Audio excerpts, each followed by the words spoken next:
Hi dears, welcome to all. Today we are going to discuss our third chapter, The Road to Independence. Now look at the condition of India during British rule when Gandhiji came back from South Africa. നോക്കൂ, artisans and weavers starving, കരകൗശല തൊഴിലാളികളും അതുപോലെ തന്നെ നെയ്ത്തുകാരും പട്ടിണിയിൽ. Taxes increased and new taxes introduced, നികുതി വർദ്ധിപ്പിക്കുകയും പുതിയ നികുതികൾ ചുമത്തപ്പെടുകയും ചെയ്തു. Students punished for singing patriotic songs, ദേശഭക്തി ഗാനം ആലപിച്ചതിനെ തുടർന്ന് വിദ്യാർത്ഥികൾ ശിക്ഷിക്കപ്പെട്ടു. പീസൺസ് ലീവ് ഇൻ മിസറി, കർഷകരുടെ ജീവിതം ദുരിതത്തിൽ. Editor hanged on a roadside tree for publishing patriotic song, ദേശഭക്തി ഗാനം പബ്ലിഷ് ചെയ്തതിനെ തുടർന്ന് ഒരു എഡിറ്റർ തൂക്കിക്കൊന്നു റോഡ് സൈഡിലുള്ളൊരു മരത്തിൽ. നോക്കൂ, did you examine the collage? ഈ കൊളാഷ് കണ്ടോ നിങ്ങൾ? എന്താണ് ഇതിൽ നിന്ന് നമ്മൾ മനസ്സിലാക്കേണ്ടത്? ഇങ്ങനെയായിരുന്നു ബ്രിട്ടീഷുകാർ ഇന്ത്യക്കാരോട് പെരുമാറിയിരുന്നത്. The British ruled India threatening and killing the Indians, ഇന്ത്യക്കാരെ കൊന്നൊടുക്കിയും ഭീഷണിപ്പെടുത്തിയും ബ്രിട്ടീഷുകാർ നമ്മുടെ ഇന്ത്യ ഭരിച്ചു. കച്ചവടത്തിനെന്ന വ്യാജേന ഇന്ത്യയിൽ വന്നു. 1600 ഈസ്റ്റ് ഇന്ത്യ കമ്പനി ഇന്ത്യയിൽ കച്ചവടത്തിനായിട്ട് വന്നിട്ട് പിന്നീട് പതുക്കെ അവർ ഇന്ത്യയിലെ ഓരോ നാട്ടുരാജ്യങ്ങളും രാജാക്കന്മാരെയും പറഞ്ഞ് പറ്റിച്ച് അവരുടെ വരുതിയിലാക്കി നമ്മുടെ രാജ്യത്തെ പൂർണ്ണമായിട്ടും അവരെന്ത് ചെയ്തു? അവരുടെ അധികാര പരിധിയിലാക്കി. അതാണ് ഇവിടെ സംഭവിച്ചത്. അതിനുശേഷം the British ruled India threatening and killing the Indians, ഇന്ത്യക്കാരെ കൊന്നൊടുക്കിയും ഭീഷണിപ്പെടുത്തിയും ബ്രിട്ടീഷുകാർ ഇന്ത്യ ഭരിച്ചു. We were forced to obey all the rules, അവരുടെ എല്ലാ നിയമങ്ങളൊക്കെ അവരുണ്ടാക്കും. നമ്മുടെ രാജ്യത്തെ നിയമങ്ങളൊക്കെ ബ്രിട്ടീഷുകാരാണ് ഉണ്ടാക്കുക. എല്ലാ നിയമങ്ങളും അനുസരിക്കാൻ നമ്മൾ ബാധ്യസ്ഥരായി. Gandhiji exhorted the people to stand united against the harassment and injustice of the British rulers. അപ്പം ഈ ബ്രിട്ടീഷ് ഭരണാധികാരികൾ ഇന്ത്യക്കാർക്കെതിരെ നടത്തുന്ന ഇത്തരം ആക്രമണങ്ങൾക്ക് എതിരായിട്ട് Gandhiji രംഗത്തിറങ്ങി. He devised new means of protest like Satyagraha for the fight against the British. അങ്ങനെ ബ്രിട്ടീഷുകാർക്കെതിരെ പൊരുതാൻ വേണ്ടി അദ്ദേഹം പുതിയൊരു സമര രീതി ആഹ്വാനം ചെയ്തു. അതിൻ്റെ പേരാണ് സത്യാഗ്രഹ. അപ്പം ഗാന്ധിജി ഇന്ത്യയിലെത്തിയ സമയത്ത് അദ്ദേഹത്തിൻ്റെ രാഷ്ട്രീയ ഗുരുവായിരുന്ന ഗോപാലകൃഷ്ണ ഗോഖലെ അദ്ദേഹത്തോട് പറഞ്ഞു, എന്ത്?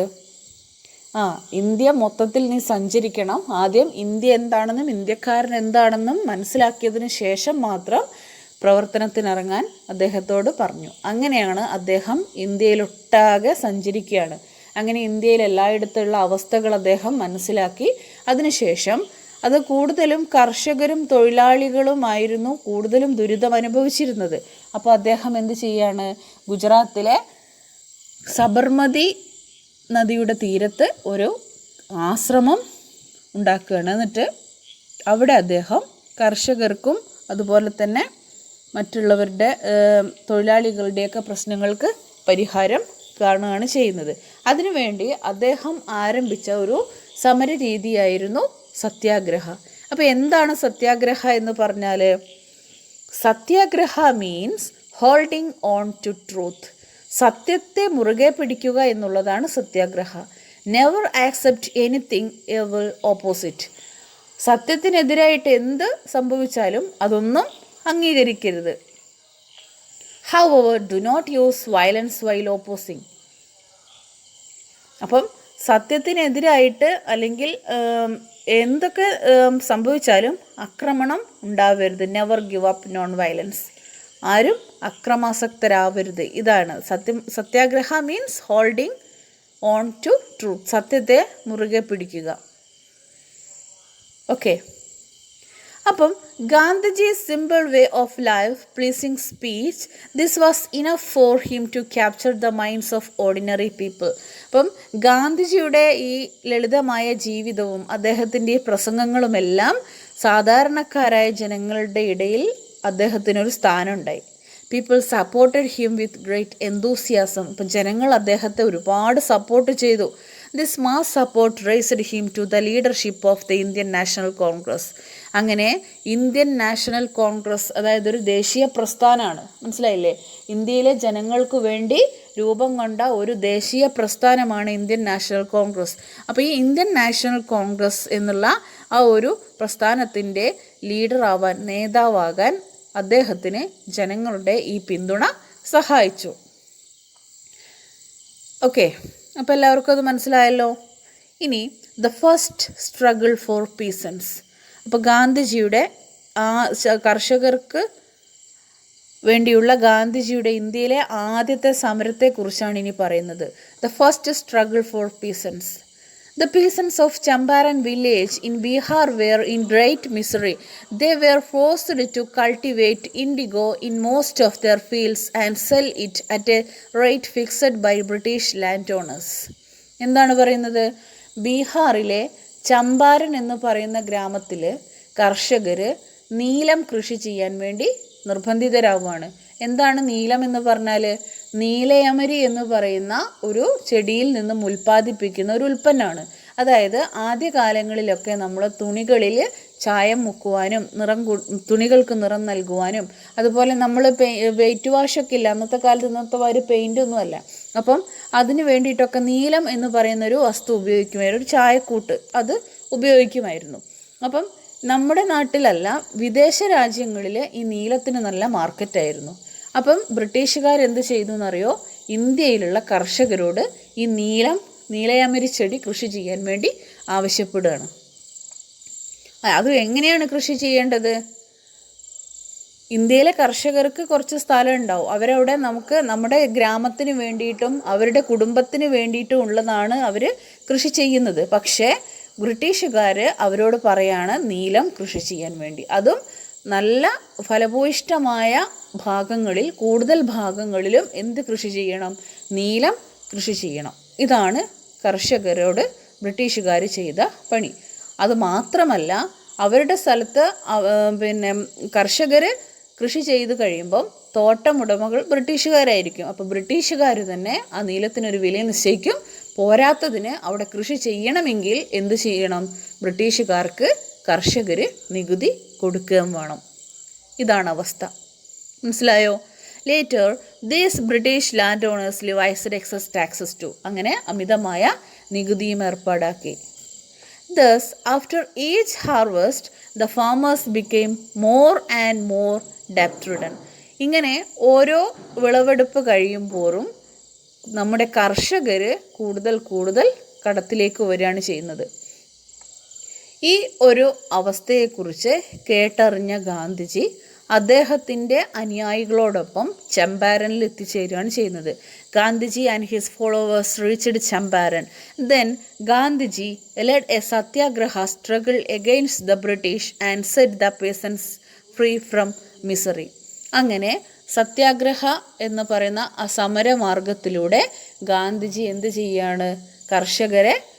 കർഷകരുടെ പ്രശ്നങ്ങൾക്ക് പരിഹാരം കാണുകയാണ് ചെയ്തത്. അപ്പം ഈ ചമ്പാരൻ സത്യാഗ്രഹം, ചമ്പാരൻ എന്ന് പറഞ്ഞ ഗ്രാമം എവിടെയാണ്? ബീഹാറിലാണ്. എന്നായിരുന്നു ചമ്പാരൻ സത്യാഗ്രഹം നടന്നത്? 1917. This was the first struggle of Gandhiji in India, or this was the first satyagraha of Gandhiji in India. ഗാന്ധിജിയുടെ ഇന്ത്യയിലെ ആദ്യത്തെ സത്യാഗ്രഹമായിരുന്നു ഈ ചമ്പാരൻ സത്യാഗ്രഹം. ഓക്കെ, പിന്നീട് മോർ സ്ട്രഗിൾസ് നോക്കൂ. Some other struggles led by Gandhiji are the Kheda satyagraha and the Ahmedabad textile mill strike. മറ്റ് രണ്ട് സമരങ്ങളാണ് ഇവിടെ പറഞ്ഞിരിക്കുന്നത്. ഒന്ന് ഖേദ സത്യാഗ്രഹവും മറ്റൊന്ന് അഹമ്മദാബാദ് മിൽ സ്ട്രൈക്കും. ഇത് രണ്ടും നടക്കുന്നത് 1918 1918. ഇതിലാദ്യം നടക്കുന്നത് അഹമ്മദാബാദ് മിൽ സ്ട്രൈക്കാണ്. എന്താണ് അഹമ്മദാബാദ് മിൽ സ്ട്രൈക്ക് എന്ന് പറഞ്ഞാൽ? ഗുജറാത്തിലെ സബർമതി തീരത്തിനടുത്തുള്ള ഒരു പട്ടണമാണ് അഹമ്മദാബാദ്. അവിടുത്തെ തുണിമില്ലിലുള്ള തൊഴിലാളികൾ അവരുടെ ബോണസ് വർദ്ധിപ്പിക്കുന്നതുമായി, അവരുടെ കൂലി വർദ്ധിപ്പിക്കുന്നതുമായി ബന്ധപ്പെട്ട് നടത്തിയ ഒരു സമരമാണ് അഹമ്മദാബാദ് മിൽ സ്ട്രൈക്ക്. അപ്പോൾ ഗാന്ധിജി ആ സമരം ഏറ്റെടുക്കുകയും മരണം വരെ നിരാഹാരം അനുഷ്ഠിക്കാൻ തയ്യാറാവുകയും ചെയ്തു. അതോടുകൂടി ബ്രിട്ടീഷുകാർക്ക് അദ്ദേഹത്തിൻ്റെ മുമ്പിൽ മുട്ടുകുത്തേണ്ടതായിട്ട് വരികയാണ്. അങ്ങനെ അതിലും കർഷകർക്ക് വേണ്ടിയിട്ടാണ് ഗാന്ധിജി സമരം ചെയ്യുന്നത്. പിന്നീട് അതേ തുടർന്ന് കുറച്ച് കൂടി കഴിഞ്ഞപ്പോൾ ഖേദ സത്യാഗ്രഹ. ഖേദ എന്ന് പറയുന്നതും ഗുജറാത്തിലുള്ളൊരു ഗ്രാമമാണ്. അപ്പോൾ അവിടെയും കർഷകർ എന്ത് ചെയ്യാണ്, കർഷകർക്ക് മുകളിൽ, അതായത് അന്ന് പ്ലേഗ് വന്നിട്ട് ഇപ്പം നമ്മുടെ നാട്ടിൽ ഇപ്പം നമ്മൾ കൊറോണ പോലെയുള്ള ദുരിതങ്ങൾ അനുഭവിക്കുന്നുണ്ട് അല്ലേ, അതുപോലെ അന്നത്തെ കാലത്ത് പടർന്ന് പിടിച്ചിരുന്നൊരു മഹാമാരിയായിരുന്നു പ്ലേഗ്. അപ്പോൾ പ്ലേഗ് എന്ന് പറഞ്ഞ ഈ ഒരു അവസ്ഥയും, അപ്പം എല്ലാവർക്കും അസുഖങ്ങളും കഷ്ടപ്പാടുകളൊക്കെയാണ്, ആർക്കും അധികം ജോലിക്കൊന്നും പോകാൻ പറ്റാത്തൊരു സാഹചര്യം. അതേപോലെ തന്നെ ആ കാലഘട്ടത്തിൽ അവർക്ക് കൃഷിയും വളരെ മോശമായിരുന്നു. അപ്പോൾ ബ്രിട്ടീഷുകാരെന്ത് ചെയ്തു എന്നറിയോ, അവർക്ക് ക്യാഷ് കിട്ടണം, അവരതിനു വേണ്ടി എന്ത് ചെയ്തു, കർഷകരെടുത്ത് അമിതമായ ടാക്സ് ഈടാക്കി. ഇതാണ് ഖേദ സത്യാഗ്രഹ എന്ന സത്യാഗ്രഹത്തിലേക്ക് ഗാന്ധിജിയെ നയിച്ചത്. Kheda Satyagraha demanded that the taxes imposed on peasants should be reduced when the yields are low. The Ahmedabad textile mill strike was for raising wages. All these satyagrahas led by Gandhiji were victorious. അപ്പോൾ ഗാന്ധിജിയുടെ ഈ ആദ്യകാലത്തെ ഈ 3 സമരങ്ങളും വളരെയധികം വിജയം കിട്ടി. അപ്പോൾ എല്ലാവർക്കും ആ ഭാഗം മനസ്സിലായി എന്ന് വിചാരിക്കുന്നു. Then let's complete the table. നിങ്ങൾക്ക് കാണാം ഗാന്ധിജി ഇന്ത്യയിൽ വന്ന സമയത്ത് നടത്തിയ സ്ട്രഗിൾസും അതിൻ്റെ സ്പെഷ്യൽ ഫീച്ചേഴ്സുമാണ്. ടേബിൾ നിങ്ങൾ